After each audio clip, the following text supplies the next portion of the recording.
Presidente, ano? Gusto ko lang pong isa-isahin itong mga dokumento na ito. Dito sa cover letter, sir, kasi napansin din po ng netizen ito, kaya pinagdudahan din nila na ito daw ay AI generated. Unang-una po dito, ang address ay magkaiba. Alright? Dito sa pre-operation letter, mapunta muna tayo sa memorandum, ano, yung cover letter na sinasabi ninyo. So, nakalagay dito for Director IIS. Ano pong may ibig sabihin ng IIS? Remind me. Investigation? Intelligence Investigation Service po.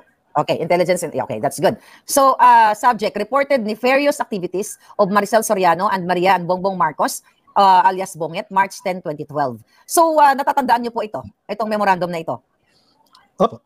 Okay. Sabi dito sa cover letter, this has reference to the reported nefarious activities of Maricel Soriano or alias Maria of Unit 46C, Rizal Tower Building, Rockwell Barangay Poblacion, Makati City, and Bongbong Marcos alias Bonget with unknown address. Number 2, a confidential informant personally appeared before this office and reported the above-named showbiz and political personalities together with some unidentified male and female companions who were allegedly frequent seen inhaling white powdery substance suspected to be illegal drugs inside the above-cited condominium. Okay? So bago ko tapusin, dito po kasi sa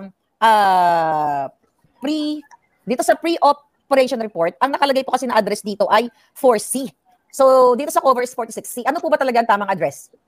46C. So, ito po ay typographical lang dito sa pre-operation report. Nangyayari naman po yan. Okay. Alright. So, ituloy ko dito, sir. Yung dito sa cover letter, yung memorandum nga. Number 3, nakalagay dito, recommendation approval of the attached pre-operation report / authority to operate, to conduct casing and surveillance, to verify the veracity of this report for their possible apprehension if warranted. Okay, sir. Then, nakapirma po kayo dito. So, sa mga tuwid, hindi po siya AI. So, ang tanong ko, bago po ba isinulat ang memorandum na ito, na nakasaad dito, nakasalaysay, base sa mayroong confidential informant na pumunta sa inyo, ano po ba ang...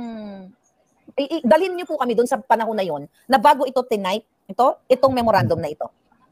Ano po ang nangyari? Bago kayo nag-create nitong memorandum na ito?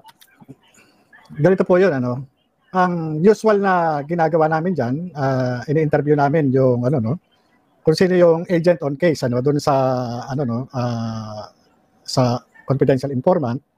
Sa kaso niyan, sa pagkakatanda ko, ay kinunan ko ito ng ng deposition of witness. Kaya ko po sa nanigurado din ako nung panahon na yon, gawa ng sa bigat ng mga personalidad na ipinakita sa akin na downloaded computer printout ng mga litrato. Talagang kaya nagpasya ako noon na i-reduce ko siya doon sa sworn statement at kasabay na rin nung paghamon ko doon mismo sa confidential informant na kung handa ba niyang panumpaan at lagdaan itong itong kanyang ibibigay na impormasyon. At yun nga nangyari, bali kinunan ko siya ng statement na umabot kami ng gabi nung kinunan ko siya. At yun, matapos doon, ginawa ko yung memo. And kinabukasan nga, nung araw na yon, ginawa naman itong pre-ops at saka yung authority to operate para makapagsagawa sana kami ng casing and surveillance. And pati doon sa aking instruction, doon sa confidential informant, for him na makakuha kahit man lang sample o maliit na kung ano man yung makukuha niya na sinasabi niyang powdery substance na ayon sa kanya available dun sa lugar o dun sa area. Kaya yun sana yung mangyayari doon. Kaya yun yung purpose niyang authority to operate at ng pre-operation report para at least magkaroon ng masunod namin yung presumption of regularity in the performance of our official duties. Para pagpunta doon, pag-deploy ng tao, nandun sa loob, meron kaming pinanghahawakang dokumento na lehitimo yung aming trabaho.